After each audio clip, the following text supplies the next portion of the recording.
This is what long days, big love means. I love my life, but there are days that just feel so heavy. I don't know how to navigate through those. I don't recognize myself in them.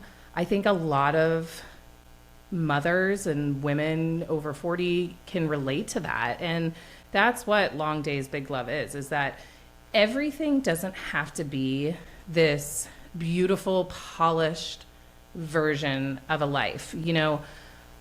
Prior to marriage and children, I was one of those go getter people. I was one of those socially active, let's go out, let's do all the things, let's experience all the stuff. And naturally, as you become a parent, a mother, a wife, your life shifts, and that's okay. And it's supposed to. That's the normal thing. But you slowly start to maybe lose pieces of yourself and not want to do the same things that you've done before. My life now, if I would have been able to talk to my younger self, I probably would have said, don't expect anything too perfect, because that's just not how it is in my house. 4 kids, and 10, 8, 6, and 2. And it is loud, and it is crazy, and it is in and out. And it is, throw on top of that Michael with his special needs and shifting and, putting on the mom hat 1 second, and then putting on the caregiver hat and the manager of all of the things the next, and trying not to, make sure everybody's getting the same amount of attention, make sure that the siblings are also being taken care of in the same way, but different than Michael. And, it's just heavy, but that's okay. And I think just being able to talk about that heaviness as honestly as you can is what our world needs more of. There is this, I'm probably dating myself when I say Pinterest version, because it's probably not even Pinterest anymore, but there is this social media way of life. Everything has to be perfect. And that's just not true. It's not true. It's never going to be true for somebody, like myself.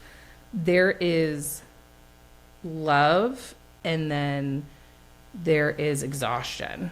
And navigating the world in between the two is what I find to be the most strenuous, because the love is always there. There's never a question with the love, but it's working for the love, whether that's through my marriage and with my husband, because when you're a parent, that shifts too, right?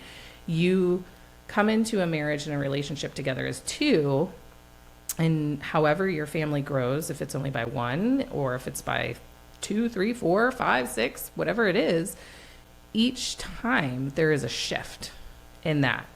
And maybe it takes a little bit away, but then it gives so much more too. And it can be exhausting, and that's okay, but it's working through that exhaustion towards that love.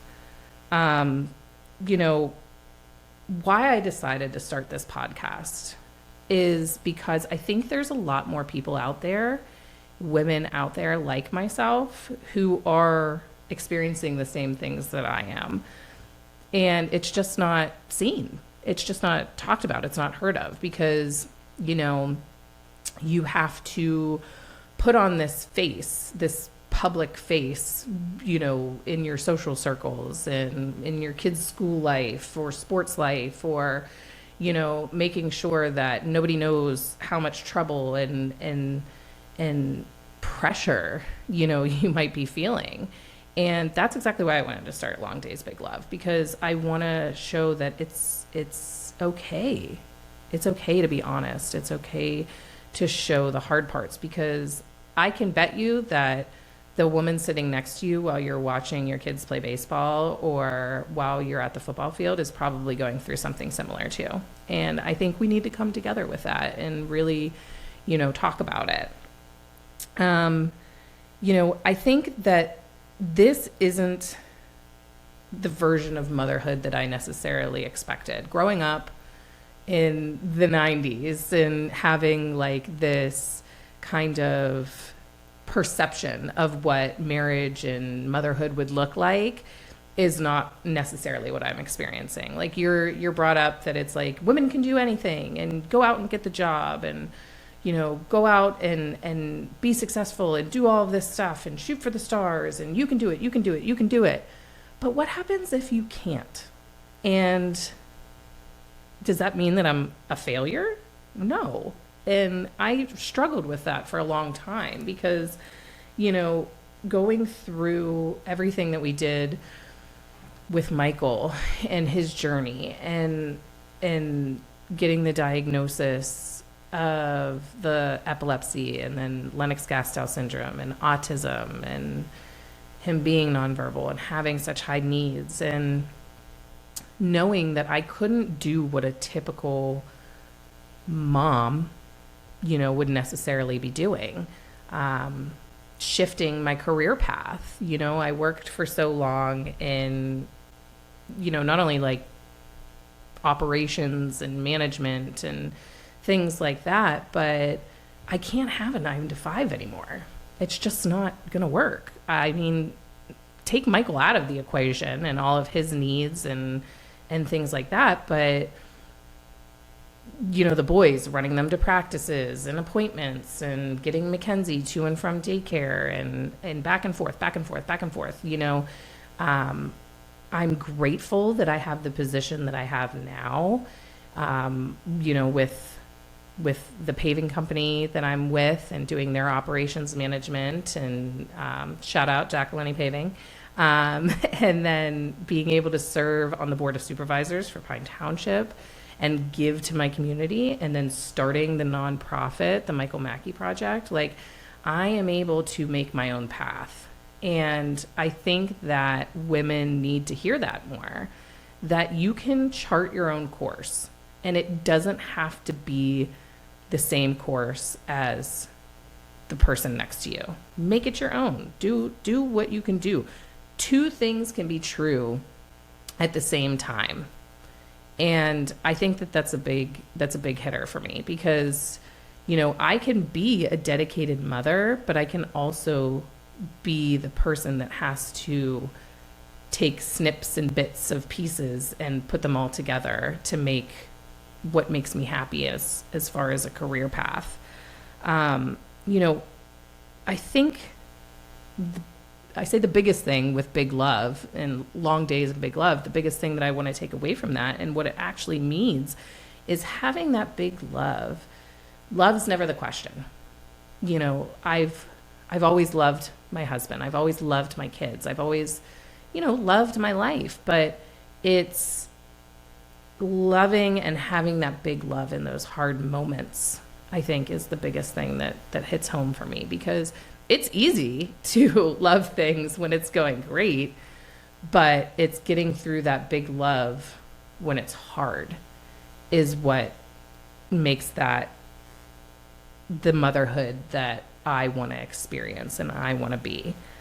I wouldn't trade it for the world. I really wouldn't. I think there's a piece that you have to look at, and I really struggle with this still to this day, is you have this grief period, I think, when you realize whether it's my grief period was with Michael and with his diagnosis and going through the hard stuff, the medical stuff, the brain surgery stuff, the constant medication changes, the high support needs and the day-to-day of it all and the therapies and all of the stuff that having a position that I did for a long time at an outpatient therapy center as an operations manager, I was exposed to the special needs community. I knew what it looked like. I knew what it looked like, but I had an exposure to it. And then everything happened with Michael, and I already had 2 children, and now I'm the parent. And I had this moment, and I continue to have this moment of why? And not in the stereotypical way of why did this happen to me, or, why is Michael the way that he is? Because it was more along the lines of, why can't I just do this? Why can't I just deal with this? Why can't I just pivot? And I still struggle with that because it's hard. That's why, because it's hard. And we're living in a day and age when perfection is expected and perfection is the norm. And I say this social media world because filters and positioning and the way that things are, because that's the constant exposure for mothers and parents and just in general, like that, there's like a standard set there.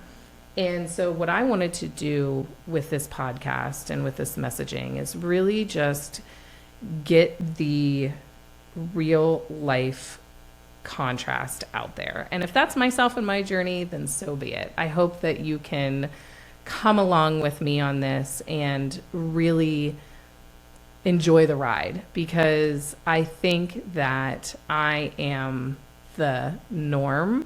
I am the person who is just trying her best and making it as good as she can.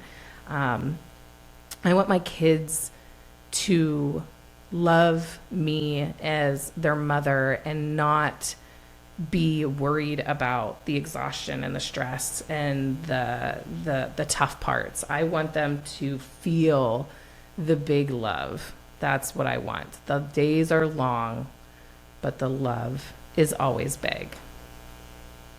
I really want people to take that message with them, and I hope you will.